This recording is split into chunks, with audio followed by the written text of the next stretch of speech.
तो जय श्री कृष्णा, जय श्री राम, जय श्री राधे राधे, जय श्री महाकाल। धूम्रलोचन और देवी का संवाद तथा धूम्रलोचन वध की कथा इस वीडियो में आपको श्रवण कराएंगे। व्यास जी कहते हैं, भगवती जगदम्बा की बात सुनकर सुग्रीव के आश्चर्य की सीमा न रही। उसने कहा, सुंदर भौहों वाली देवी, तुम स्त्री स्वभाव के कारण सहसा यह क्या कह रही हो? अरे भामिनी, जिन्होंने इंद्र सहित संपूर्ण देवताओं तथा अन्य दुर्दांत दैत्यों को भी परास्त कर दिया है, उन्हें तुम संग्राम में जीतने की इच्छा कैसे रखती हो? त्रिलोकी में कोई भी ऐसा नहीं है जो समर में शुंभ को जीत सके। कमल पत्राक्षी, ऐसी स्थिति में तुम में क्या सामर्थ्य है जो तुम उनके सामने युद्ध में थोड़ी देर भी टिक सको? सुंदरी, बिना सोचे समझे कभी भी कोई वचन नहीं कहना चाहिए। अपने और विपक्ष के बल को जानकर ही समय के अनुसार बात करना उचित है। त्रिलोकी के अध्यक्ष महाराज शुंभ तुम्हारे रूप पर मोहित हो जाने के कारण प्रार्थना कर रहे हैं, तुम उनका मनोरथ पूर्ण करो। मूर्खतापूर्ण स्वभाव त्याग कर मेरी बात का आदर करके तुम शुंभ अथवा निशुंभ किसी की पत्नी बन जाओ। मैं यह तुम्हारे हित की बात कह रहा हूँ बाले। तुम उनके पास नहीं जाओगी तो राजा शुंभ अत्यंत कुपित होकर अन्य बहुत से दूतों को भेजेंगे। वे दूत बड़े ही बलाभिमानी हैं। तब वे तुम्हारी चोटी पकड़कर बलपूर्वक तुम्हें ले जाकर शुंभ के सामने उपस्थित कर देंगे। यह बात बिल्कुल निश्चित है। अतः तनवंगी अपनी लज्जा सुरक्षित रखने के लिए ही तुम्हें इस दुस्साहस का सर्वथा त्याग कर देना चाहिए। तुम एक आदरणीय देवी हो। मेरी बात आगे वेदव्यासी भगवान कहते हैं, मेरी बात मानकर शुंभ के पास चलने की कृपा करो। कहाँ तीखे तीरों से होने वाली मार काट और कहाँ रति से उत्पन्न होने वाला सुख। तुम्हें सार असार बात पर विचार करके मेरे हित पर वचनों पर ध्यान देना चाहिए। तुम शुंभ अथवा निशुंभ को स्वामी बना लो, यूं करने में ही तुम्हारा परम कल्याण है। देवी ने कहा, महाभाग दूत, तुम बड़े कार्यकुशल और सत्यवादी हो। शुंभ और निशुंभ निश्चय ही अत्यंत बलवान हैं, यह बात मैं जान गई, किंतु लड़कपन से ही मैंने जो प्रतिज्ञा कर रखी है उसे कैसे अन्यथा किया जाए। अतएव तुम निशुंभ अथवा उससे भी अधिक बलवान शुंभ से कह दो कि बिना युद्ध किए कोई भी मेरा स्वामी नहीं बन सकेगा, चाहे कोई कितना भी सुयोग्य और सुंदर क्यों न हो।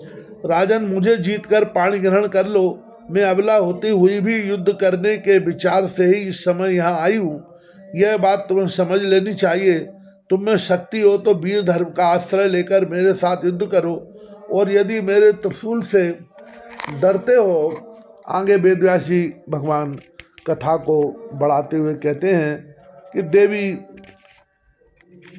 दूत से कह रही हैं कि यदि तुम मेरे त्रिशूल से डरते हो तो अभी अभी पाताल भाग जाना तुम्हारे लिए श्रेयस्कर है।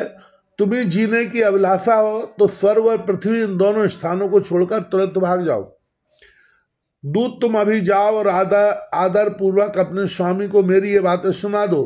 फिर महाबली शुंभ विचार करके जो उचित होगा वही करेंगे। संसार में दूत का यही धर्म है कि जो बात सत्य हो उसे व्यक्त कर दे।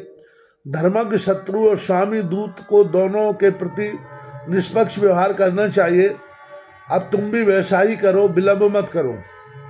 व्यास जी कहते हैं, उस समय भगवती जगदम्बा के मुख से जो बातें निकली वे नीति युक्त, शक्ति संपन्न, हेतुपूर्ण और अत्यंत प्रतिभा से युक्त थी। उन्हें सुनकर शुंभ के दूत सुग्रीव के आश्चर्य की सीमा न रही। बार बार विचार करने के पश्चात वह अपने स्वामी के पास लौट आ गया और चरणों में मस्तक झुकाकर नम्रता पूर्वक कहने लगा। उसकी बात नीतिपूर्ण, मृदु और मनोहर थी। दूत ने कहा, राजेंद्र, सत्य और प्रिय बात कहना चाहिए। इस नियम के कारण मेरे हृदय से चिंता दूर नहीं हो रही है, क्योंकि जो सत्य हो और प्रिय भी हो ऐसा वचन अत्यंत दुर्लभ है। अप्रिय कहने वाले दूत के प्रति राजा सर्वथा कुपित हो सकते हैं। मैं उस स्त्री से भेंट करके आ रहा हूँ, पर यही नहीं जान सका कि वह निर्बल है या सबल। मेरी समझ में नहीं आ सका, अतः मैं क्या कहूँ। मेरे देखने में वह युद्ध करना चाहती है। उसके वचन बड़े गर्वपूर्ण और कठोर है। महामते, उस स्त्री ने जो कहा है उसे भली भांति सुनने की कृपा करें। उसका कथन है, मैं छोटी लड़की थी, तब एक दिन सखियों के साथ खेलते कूदते समय विनोद में ही मैंने विवाह के विषय में ऐसी प्रतिज्ञा कर ली थी कि जिसके प्रयास से युद्ध में मेरी हार हो जाएगी तथा जो मेरे बल के अभिमान की चूर्ण कर देगा, उसी समान बल वाले वीर को मैं पति रूप में वर्ण करूंगी। राजेंद्र, मेरी वह प्रतिज्ञा व्यर्थ न हो, ऐसी ही चेष्टा करनी चाहिए। अतएव धर्मज्ञ, तुम युद्ध में जीतकर मुझे अपने अधीन कर लो। उस स्त्री के कहे हुए वचन सुनकर मैं आपकी सेवा में उपस्थित हूँ। महाराज, अब आपको जो अभीष्ट और प्रिय हो वही करें। वह स्त्री तो युद्ध के लिए निश्चित विचार कर चुकी है। वह सिंह पर चढ़ी हुई है और उसके हाथों में आयुध ले रखे हैं। राजन, अपने निश्चय से वह डिग नहीं सकती। अब जो उचित जान पड़े वही करने की कृपा करें। व्यासी कहते हैं, अपने दूत सुग्रीव के द्वारा देवी का यह कथन सुनकर राजा शुम्भ ने पास बैठे हुए महान सूरवीर भाई निशुम्भ से पूछा। शुम्भ ने कहा, भाई तुम बड़े बुद्धिमान हो, सच्ची बात बताओ, इस अवसर पर हमें क्या करना चाहिए? एक कोई स्त्री युद्ध की अभिलाषा से हमें बुला रही है, अतः अब मैं स्वयं लड़ाई के मैदान में चलूं अथवा तुम ही सेना साथ लेकर जाओगे? निशुम्भ, ऐसी स्थिति में तुम्हारी जो सम्मति हो वही मैं करूँगा। निशुम्भ ने कहा, वीर, अभी रण क्षेत्र में न तो मुझे जाना चाहिए और न आपको ही। महाराज, शीघ्र ही धूम्रलोचन को भेज दीजिए, वे जाएं और युद्ध भूमि में उस सुंदर नेत्र वाली स्त्री को अपने अधीन करके ले आए, फिर आप उसके साथ विवाह कर लें। व्यासी कहते, छोटे भाई निशुम्भ की बात सुनकर पास ही बैठे हुए धूम्रलोचन को देवी के पास जाने के लिए शुम्भ ने आज्ञा दी। शुम्भ ने कहा, धूम्रलोचन, तुम एक विशाल सेना लेकर अभी जाओ। अपने बल के अभिमान में चूर रहने वाली उस हठीली स्त्री को पकड़कर यहाँ ले आना तुम्हारा परम कर्तव्य है। देवता, दानव अथवा महाबली मानव कोई भी उसके अनुचर हों, उन सबको तुरंत मृत्यु के मुख में झोंक देना चाहिए। उसके साथ एक काली रहती है, उसको भी मारकर उस सुंदरी को ले आना। यह उत्तम कार्य करके तुम बहुत शीघ्र यहाँ लौट आओ। परंतु प्रशंसनीय प्रेम प्रकट करने वाली उस साध्वी स्त्री को तुम भली भांति सुरक्षित रखना, क्योंकि वीर, उस सुंदरी के सभी अंग बड़े ही कोमल हैं। उसके सहायक जो भी शस्त्र लेकर सम्रांगण में आए, उन सबको तो मार डालना चाहिए, परंतु उस स्त्री को सब तरह से यत्नपूर्वक बचाना चाहिए। वह सर्वथा अवध है। व्यासी कहते हैं, शुम्भ दानवों का राजा था। उसका उपर्युक्त आदेश पाकर धूम्रलोचन तुरंत जाने को तैयार हो गया। उसने शुम्भ के सामने मस्तक झुकाया और सेना साथ लेकर वह युद्ध भूमि की ओर चल पड़ा। उसकी सेना में 60,000 राक्षस थे। उस समय मृग शावक के नेत्रों जैसे विशाल नेत्र वाली भगवती जगदम्बा मनोहर उपवन में विराजमान थी। उन पर धूम्रलोचन की दृष्टि पड़ी। देखकर नम्रता पूर्वक भाई पास चला गया और उसने बातचीत आरंभ कर दी। वचन से मधु टपक रहा था। उसका प्रत्येक शब्द हेतुयुक्त और सरस था। उसने कहा, महाभागवती देवी, सुनो, शुम्भ तुम्हारे विरह से अत्यंत व्याकुल है। उन्हें नीति शास्त्र का सर्वोत्तम ज्ञान प्राप्त है, इसलिए उन्होंने तुम्हारे पास दूत भेजा था। रस भंग न हो जाए इस डर से वे स्वयं तुम्हारे पास आना अनुचित समझते हैं। बरान ने दूत ने जाकर कुछ उल्टी ही बातें कह दी। उसे सुनकर राजा शुम्भ के मन पर चिंता की काली घटाएं घिराई हैं। मैं विशाल वाहिनी के साथ सेवा में उपस्थित हूँ। महाभागे, तुम बड़ी चतुर हो, मेरे मधुर वचन सुनने की कृपा करो। देवताओं के अभिमान को चूर्ण करने वाले शुम्भ त्रिलोकी के शासक हैं। तुम उनकी पटरानी बनकर अनुत्तम सुख भोगने के सुअवसर को हाथ से मत खो। उनकी बड़ी बड़ी भुजाएं हैं, काम संबंधी बल का रहस्य उन्हें विदित है। वे अवश्य विजय पा जाएंगे। तुम चित्त विचित्र हाव भाव करो, वे भी वैसे करने में सहमत हो जाएंगे। इस विषय के साक्षित्व का काम यह काली करेगी। परमार्थवेत्ता महाराज शुम्भ इस प्रकार संग्राम करके विजयी होने के पश्चात सुख शैया पर सोकर अपना श्रम दूर करेंगे। तुम्हारी बात सुनते ही शुंभ सम्यक प्रकार वशीभूत हो गए हैं। मेरा सुंदर वचन पथ्य एवं हितकारक है, तुम इसका अवश्य पालन करो। गणाध्यक्ष शुंभ की सेवा से विमुख रहना तुम्हारे लिए अनुचित है। उनके सहयोग से तुम अत्यंत ही आदर की पात्र बन जाओगी। वे अवश्य मंदभागी हैं, जिन्हें तुम्हारे साथ अस्त्र युद्ध करना अभिष्ट है। सुरत वल्लभे कांते वे तुम्हें पाने के अधिकारी हैं। तुम जैसे अपने, आगे वेदव्यास जी भगवान कह रहे हैं, तुम जैसे अपने मुख के मध्य से सिंचित करके बकुल और कुर्बक वृक्ष को विकसित करती हो, वैसे ही अपने स्नेह रसिक पदाघात से राजा शुंभ को आह्लादित करने की कृपा करो। व्यास जी कहते हैं, इस प्रकार कहकर धूम्रलोचन चुप हो गया। तब भगवती कालिका ने हंसकर उत्तर दिया, अरे नीच, तेरी बातें तो ऐसी है मानो तू कोई नट हो। तू मिथ्या मनोरथों को मन में स्थान देकर मीठी बातें बक रहा है।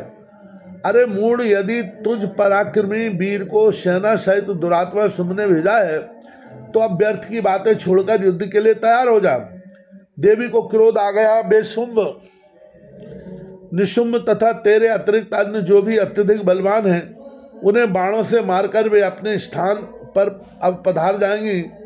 कहाँ तो वह प्रचंड मूर्ख शुंभ और कहाँ विश्व को विमोहित करने वाली भगवती जगदम्बा। इन दोनों का वैवाहिक संबंध संसार में सर्वथा अयुक्त है। क्या कहीं अत्यंत कामातुर होने पर भी सिंगनी सियार को, हथनी गधे को और सुरभि गौ और साधारण सांड को अपना पति बना सकती है? यह असंभव है। तू जा और शुंभ एवं निशुंभ से मेरी सच्ची बात कह दे। उनसे मेरा अनुरोध है कि तुम या तो युद्ध करो, नहीं तो अभी तुरंत पाताल के लिए प्रस्थान करो। व्यास जी कहते हैं, महाभाग भगवती का यह कथन सुनकर धूम्रलोचन की आंखें क्रोध से लाल हो गई। उस दैत्य ने भगवती काली से कहा, दुर्दर्शे, तुम्हें और इस मत वाले सिंह को सदा के लिए सम्रांगण में सुलाकर इस स्त्री को लेकर मैं महाराज के पास चला जाऊंगा। यह बिल्कुल निश्चित है। कलह में प्रेम रखने वाली काली के इस अवसर पर रसभंग न हो जाए, इसी भय से मैं डरता हूँ, अन्यथा अभी अभी अपने तीखे बाणों से तुम्हें मृत्यु के मुख में झोंक देता। कालिका ने कहा, मूर्ख, क्यों अनाप शनाप बक रहे हो? धनुष धारण करने वाले वीरों का यह धर्म नहीं है। तुम अपनी पूरी शक्ति लगाकर बाण चलाने से मत चूको। तुम्हारा यमराज की सभा में उपस्थित होने का समय बिल्कुल समीप है। व्यास जी कहते हैं, भगवती कालिका की बात सुनकर धूम्रलोचन ने एक दृढ़ धनुष हाथ में ले लिया और देवी पर बाण वर्षा आरंभ कर दी। उस समय इंद्र आदि देवता श्रेष्ठ विमानों पर बैठकर प्रशंसा पूर्वक एक स्वर से देवी की जय हो, यह जयकार लगा रहे थे। अब काली और धूम्रलोचन में अत्यंत भयंकर युद्ध होने लगा। बाण, तलवार, गदा, शक्ति और मुसल आदि अस्त्र शस्त्र चलने लगे। धूम्रलोचन के रथ में गधे जुते थे। कालिका ने पहले उन्हें बाणों से मारकर यमलोक भेज दिया। उसके बाद रथ के टुकड़े टुकड़े कर दिए। फिर वे बार बार ठठाकर हंसने लगी। भारत, अब धूम्रलोचन दूसरे रथ पर बैठ गया। क्रोध से उसके सर्वांग जल रहे थे। उसने कालिका के ऊपर अनगिनत बाणों की वर्षा आरंभ कर दी। बाण उनके पास तक पहुंच भी नहीं पाते थे कि देवी उन्हें काट डालती थी। तत्पश्चात कालिका ने बहुत से तीक्ष्ण बाण धूम्रलोचन पर चलाए। देवी के उन बाणों से उस दानव के हजारों अनुचर निष्प्राण हो गए। रथ काट कर गिर गया। सारथी और रथ खींचने वाले गधे सभी काल के ग्रास बन गए। काली के बाण ऐसे प्रचंड थे मानो विषधर सर्प हों। उनके आघात से धूम्रलोचन के धनुष की धज्जियां उड़ गईं। देवताओं को प्रसन्न करने के लिए भगवती शंख ध्वनि करने लगी। अब रथहीन धूम्रलोचन के क्रोध की सीमा ना रही। उसके पास एक लोहेमय सुदृढ़ परिघ था। उसे हाथ में उठाकर वह देवी के रथ के सन्निकट आ गया। उस समय धूम्रलोचन की आकृति इतनी भयंकर हो गई थी मानो साक्षात काल हो। वह काली की बातों से भर्त्सना करने लगा। अरे कुरूपे, पिंगल लोचने में अभी अभी तुम्हें मार डालता हूँ। यह कहकर उसने तुरंत आगे बढ़कर देवी पर परिघ फेंका। इतने में भगवती जगदम्बा ने ऐसा हुंकार किया कि उसके प्रभाव से धूम्रलोचन जलकर राख हो गया। धूम्रलोचन जलकर भस्म हो गया। यह देखकर सैनिकों के हृदय में अत्यंत आतंक छा गया। वे तुरंत भाग छूटे। बाप रे बाप पुकारते हुए वे भागे जा रहे थे। धूम्रलोचन का निधन देखकर देवताओं के मन में अपार हर्ष छा गया। आकाश में विराजमान होकर वे देवी के ऊपर पुष्प बरसाने लगे। राजन, उस समय सम्रांगण का दृश्य बड़ा ही भयानक हो गया। आगे वेदव्यासी भगवान कहते हैं, कथा को श्रवण कीजिएगा। अनेकों दैत्य मरे पड़े थे। हाथियों, घोड़ों और गधों की लाशें बिछी थी। युद्ध भूमि में पड़े हुए निष्प्राण दानवों को पाकर गीद, कौए, सियार, बाज और पिशाच नाचने तथा कोलाहल करने में व्यस्त थे। अब भगवती जगदम्बा युद्ध भूमि से अलग होकर कुछ दूर चली गई और उन्होंने उच्च स्वर से शंखनाद आरंभ कर दिया। वह ध्वनि विपक्षियों के लिए अत्यंत भयप्रद थी। उस समय शुंभ अपने भवन पर विराजमान था। उसे शंख ध्वनि सुनाई पड़ी। थोड़ी देर के बाद भागे हुए आते हुए दानव दिखाई पड़े। उनका अंग अंग छिद गया था। रुधिर से वे भीगे हुए थे। मंच पर बैठकर युद्ध करने वाले दानवों के भी हाथ, पैर और नेत्र टूट फूट गए थे। उनकी पीठ, कमर और गर्दन कट गई थी। मुंह से केवल चिल्लाहट निकल रही थी। उनकी स्थिति देखकर शुंभ और निशुंभ ने पूछा, धूम्रलोचन कहाँ गया? तुम लोग ऐसे छिन्न होकर क्यों आ रहे हो? सुंदर मुख वाली वह स्त्री क्यों नहीं लाई गई? अरे मूर्खो, सारी सेना कहाँ गई? तुम घबरा क्यों रहे हो? ठीक ठाक बताओ तो सही, यह भय बढ़ाने वाली शंख ध्वनि अभी किसकी हो रही है? गड़बोले सारी सेना मर खप गई। धूम्रलोचन के प्राण पखेरु उड़ गए। संग्राम भूमि में वह अमानुषिक घटना कालिका के द्वारा घटित हुई है और यह आकाश व्यापी शंख ध्वनि अंबिका की ही हो रही है। देवताओं का हर्ष बढ़ाना और दानवों को शोकाकुल करना ही इस शंखनाद का मुख्य प्रयोजन है। राजन, जिस समय देवी के सिंह ने समस्त सैनिकों को मार डाला और बाणों के आघात से सब रथ टूट गए, इसके आगे की कथा श्रवण कराते हुए वेदव्यासी भगवान कहते हैं, तथा घोड़ों की चेतना समाप्त हो गई। तब देवताओं के आनंद की सीमा न रही। वे आकाश में विराजमान होकर पुष्प बरसाने लगे। हमने देखा कि सारी सेना युद्ध में काम आ गई। धूम्रलोचन इस लोक से चल बसे। तब हमने मन में निश्चय कर लिया कि हमारी विजय असंभव है। राजेंद्र, आप विचार कुशल मंत्रियों के साथ बैठकर परामर्श करने की कृपा करें। महाराज, आश्चर्य तो यह है कि वह जगदम्बिका अभी अकेली है। उसके पास एक भी सैनिक नहीं है, पर यह निश्चय है कि किसी भी विपत्तिग्रस्त समय में संपूर्ण देवता उसकी सहायता करने के लिए तैयार हो गए जाएंगे। ज्ञात हुआ है विष्णु और शंकर भी समयानुसार उसके समीप रहते हैं। लोकपालगण आकाश में रहते हुए भी इस अवसर पर उस देवी के समीपवर्ती बने हुए हैं। सुरतापन, भूत, पिशाच, यक्ष, गंधर्व, किन्नर और मनुष्य सभी समय आने पर उसके सहायक बन सकते हैं, ऐसी मान्यता रखनी चाहिए। हम अपनी समझ से ऐसा अनुमान करते हैं कि सभी अंबिका के सहायक बन जाएंगे। ऐसी स्थिति में अपने अभिष्ट कार्य की कोई आशा नहीं करनी चाहिए। वह एक ही देवी चराचर सहित अखिल जगत का संहार कर सकती है। फिर उन थोड़े से दानवों को मार डालना उसके लिए कौन सी बड़ी बात है? महाभाग, इस बात को समझ बूझकर आपकी जैसी रुचि हो करें। सेवक का कर्तव्य है कि जो बात हितकर एवं सत्य हो वही नपे तुले शब्दों में स्वामी के सामने निवेदन करें।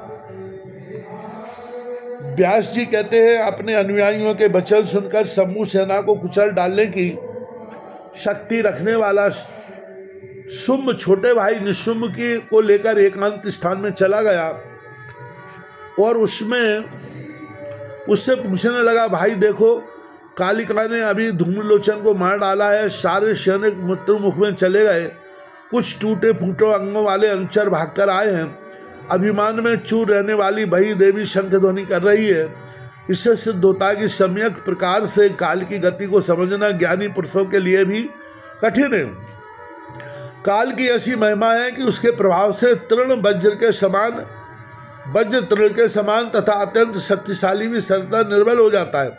महाभाग, मैं तुमसे पूछ रहा हूँ, ऐसी परिस्थिति में अब आगे क्या करना चाहिए? दैव हमारे प्रतिकूल है, इसी कारण यह अंबिका यहाँ आई है।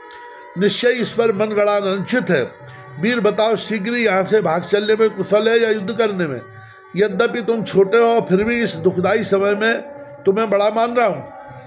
निशुंभ ने कहा, अनग, इस समय ना तो भागना ठीक है और ना ही दुर्ग में छिपे रहना ही इस स्त्री के साथ सम्यक प्रकार से युद्ध किया जाए।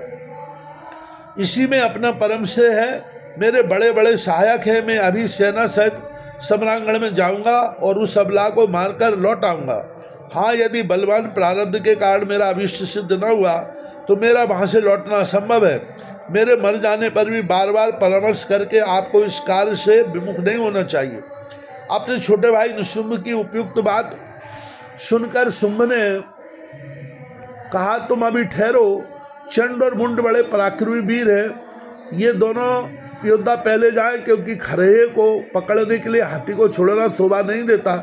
चंड और मुंड में अपार सामर्थ्य है। उस स्त्री को वे भली भांति मार सकते हैं। तदनंतर राजा शुंभ ने चंड मुंड से कहा, चंड और मुंड, तुम दोनों अपनी संपूर्ण सेना के साथ अभी यात्रा कर दो। मद से उन्मत्त रहने वाली यह स्त्री बड़ी निर्लज्ज है। उसे मार डालना तुम्हारी यात्रा का मुख्य उद्देश्य होना चाहिए।